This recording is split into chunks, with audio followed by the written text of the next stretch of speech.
सब कुछ कैसे होगा, मुझे तो कुछ समझ में नहीं आ रहा। आखिर एक नहीं बल्कि 3 बहनों की शादी है मेरी। आप परेशान क्यों होते हो? सब कुछ ठीक हो जाएगा। ऊपर वाले का नाम लो और हर एक काम करो, देखना आपको कहीं भी कोई परेशानी नहीं होगी। सुप्रिया, ऊपर वाला हमारे घर में पैसे डालने नहीं आएगा। तुम समझो, मैं उतना अमीर नहीं हूँ। मैं बहुत गरीब हूँ और गरीबी में 3 बहनों की शादी कैसे करूँ? मैं भी आपकी मदद करूंगी, आप चिंता क्यों करते हो? सारा दुख तो इस बात का है सुप्रिया कि जिन पैसे को मैंने इतने सालों तक जोड़ के रखा अपनी बहनों की शादी के लिए, आज आते वक्त रास्ते में कुछ गुंडों ने मुझसे वो सारा पैसा छीन लिया। मेरे पास अब एक फूटी कौड़ी तक नहीं बची। हे भगवान, ये सब क्या हो गया? ये आप कैसी बातें कर रही हो? अब तो सच में मुझे भी चिंता हो रही है। शादी को मात्र 1 महीना ही बचा है। सुप्रिया, पूरे समाज में मेरी बेइज्जती हो जाएगी। मुझे तो कुछ समझ में नहीं आ रहा। मेरी बहनों को इस बारे में पता चला तो वो शादी ही तोड़ देंगी, क्योंकि वो मुझे परेशान नहीं देख सकती। मैं जानती हूँ, आप चिंता मत कीजिए, सब हो जाएगा। ठीक है, मैं आपकी मदद करूंगी।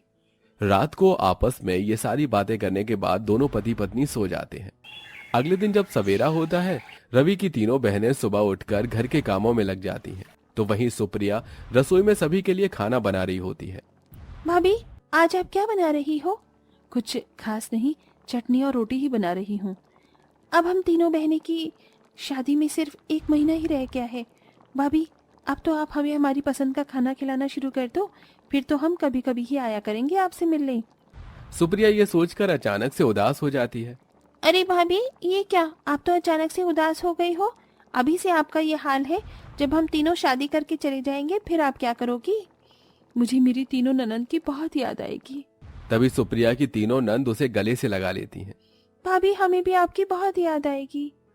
सुप्रिया अपनी तीनों नंद के साथ हंसी खुशी रह रही थी। उसकी तीनों नंद दिल की बहुत साफ थीं और उसके साथ बहुत अच्छे से रहती थी।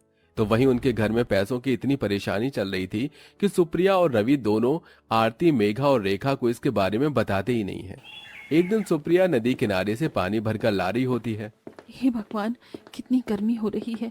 इतनी भारी गर्मी में नदी से पानी घर तक लाने में बहुत बुरी हालत हो जाती है। काश कि ये गर्मी जल्दी जल्दी बीत जाए।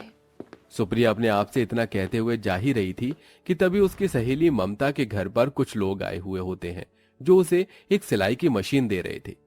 अरे ममता, ये कौन लोग हैं जो तुझे सिलाई मशीन दे रहे हैं? ये सरकारी लोग हैं। ये लोग घर घर जाकर घरेलू औरतों को सिलाई मशीन देते हैं और सरकार का काम करवाते हैं। महीने की तनख्वाह भी देते हैं, साथ में अगर काम करते रहो तो लोन भी दे देते हैं। मैंने कल ही अपना नाम लिखवाया था और देखो, आज मेरे पास मशीन आ गई। अरे वाह, ये तो बहुत अच्छी बात है। सिलाई की मशीन चलानी तो मुझे भी आती है। मुझे भी अपना नाम लिखवाना है ताकि मेरे घर भी सिलाई की मशीन आ जाए और मुझे महीने की तनख्वाह मिल जाए। इस तरह सुप्रिया भी अपना नाम लिखवा लेती है और उसे अगले ही दिन एक सिलाई की मशीन मिल जाती है। सिलाई की मशीन चलाते चलाते वो कुछ पैसे कमा लेती है। जैसे ही उसकी तीनों नंद की शादी आने वाली होती है, वो सरकार द्वारा एक अपील डालती है, जिसके चलते उसे 2 लाख रुपए का लोन मिल जाता है। अरे भगवान का लाख लाख शुक्र है कि तुम्हारे काम के चलते हमें लोन मिल गया है। हमें अपनी तीनों बहनों की शादी अच्छे से और धूमधाम से करूंगा। अपने पति को खुश देखकर सुप्रिया भी बहुत खुश होती है, मानो जैसे सारी टेंशन खत्म हो गई हो। लेकिन जैसा कि उसने सोचा था वैसा कुछ नहीं था। आने वाली समस्या के बारे में उसे जरा भी अंदाजा नहीं था। वो अपनी तीनों नंद की शादी बहुत धूमधाम से करती है और बहुत प्यार से उन्हें उनके ससुराल विदा करती है। तुम तीनों मेरी ननद ही नहीं बल्कि मेरी बहनें भी बन रही हो और मेरी सहेलियां भी। मैं बस यही दुआ करती हूँ कि अपने ससुराल में तुम तीनों हमेशा खुश रहो। कभी भी कोई भी परेशानी हो तो अपनी गरीब भाभी को याद कर लेना। जब भी तुम मुझे याद करोगी मैं तुम्हारे पास आ जाऊंगी। भाभी, आपने भी हमें बहुत प्यार दिया है। आप जैसा प्यार आज तक हमें किसी ने नहीं दिया। दुनिया कहती है कि भाभी माँ समान होती है। आपने तो ये करके दिखाया है। आप हमारी भाभी ही नहीं बल्कि माँ की तरह हो, क्योंकि एक माँ ही इतनी जिम्मेदारी अपनी बेटियों की उठाती है जितनी आपने हमारी उठाई है। भाभी, हम तीनों को आपकी बहुत याद आएगी, लेकिन चिंता मत करना, हर महीने हम आपसे मिलने आते रहेंगे। तीनों ऐसा कहकर सुप्रिया को गले से लगा लेती हैं, जिसके बाद सुप्रिया उन्हें विदा कर देती है। अपने ससुराल जाकर तीनों नंद बहुत खुशी से रह रही होती हैं, क्योंकि उनके ससुराल वाले बहुत ज्यादा अमीर थे। तो वहीं उनकी शादी के बाद उनकी भाभी बहुत ज्यादा परेशान हो जाती हैं। एक तरफ सरकार द्वारा दिया उसे काम करना पड़ता है, तो साथ में जो उसने लोन उठाया था उसकी ईएमआई भी भरनी पड़ती है। सुप्रिया, तुम्हें क्या बताऊं, मेरा काम छूट गया है। रवि इतना कह रहा था कि तभी अचानक से उनके घर में शॉर्ट सर्किट हो जाता है। अरे, ये अचानक से लाइट कैसे चली गई? पहले तो कभी ऐसा नहीं हुआ। एक तो आपकी नौकरी छूट गई है, ऊपर से कुछ ना कुछ परेशानी चलती ही रहती है। सुप्रिया और रवि जब बिजली बोर्ड को देखते हैं तो उन्हें समझ आ जाता है कि उनके घर में शॉर्ट सर्किट हो गया है। हे भगवान, ये क्या हो गया? अब हम लोग क्या करें? शॉर्ट सर्किट हो गया और घर में सिर्फ उतने ही पैसे हैं जितने में ईएमआई चली जाए। अब क्या करें, मुझे तो कुछ समझ में नहीं आ रहा। तभी उन दोनों को पसीने आने लगते हैं। ऊपर से अभी तक घर में खाना भी नहीं बना था। जैसे ही सुप्रिया खाना बनाने जाती है तो गैस भी खत्म हो जाती है। लगता है भगवान भी हमें भिगो भिगो कर जूते मार रहे हैं।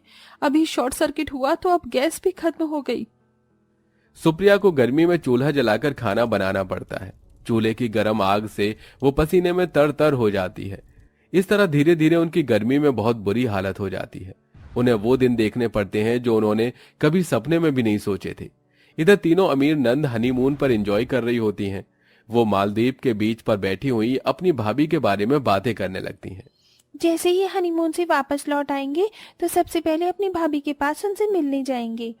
सही कहा तुमने, मुझे भी उनकी बहुत याद आ रही है और उनके लिए बहुत सारे गिफ्ट भी लेकर जाएंगे।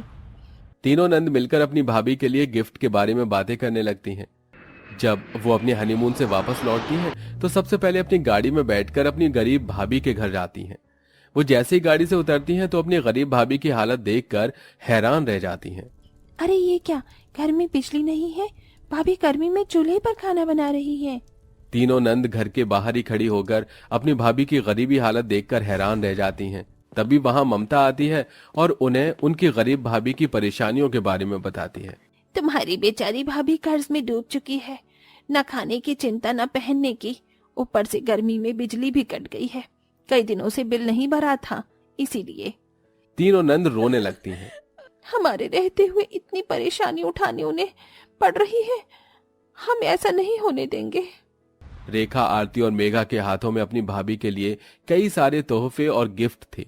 वो उन्हें पहले गाड़ी में रख देती है और अपने ही गांव के बाजार में जाकर अपनी भाभी के लिए एक एसी, गैस सिलेंडर और भी जरूरत का काफी सारा सामान खरीद कर ले आती है, जो वो अपनी भाभी को बहुत प्यार प्रेम से देती है। अरे, तुम्हारा आना ही काफी था। इतना सारा सामान लाने की क्या जरूरत थी? ये तो हमारा फर्ज बनता है। अब हम इस घर की बेटियां हैं ना, बस इसीलिए। वैसे बहुत गर्मी हो रही है, भाभी जरा पंखा चलाना। वो दरअसल शॉर्ट सर्किट की वजह से लाइट नहीं आ रही है। ये सुनते ही आरती खुद ही पंखा ऑन करती है, जिससे पंखा चलने लगता है, क्योंकि आरती ने पहले ही उनका बिल भर दिया था। आप इतनी परेशानी में गुजार रही थी समय, आपने हमें बताना जरूरी नहीं समझा भाभी कि हम इतनी पराई हो गई है? हमने बिजली का बिल भर दिया है भाभी, अब बिजली नहीं जाएगी। ये सुनते ही सुप्रिया रोने लगती है और उसकी तीनों नंद उसे गले से लगा लेती हैं। सब कुछ ठीक हो जाएगा भाभी, ये पैसे अपने पास रखो, इससे अपना लोन भर देना, और भैया की नौकरी की भी बात कर ली है हमने। एक ही पल में सुप्रिया की सभी परेशानियां उसकी तीनों नंद खत्म कर देती हैं। अपनी तीनों नंद का इतना प्यार देखकर वो बहुत खुश होती है। उनके दिए हुए पैसों से वो अपना लोन खत्म कर देती है और साथ ही उसके पति रवि को अच्छी कंपनी में नौकरी भी मिल जाती है, जिससे वो पहले की तरह हंसी खुशी रहने लगते हैं।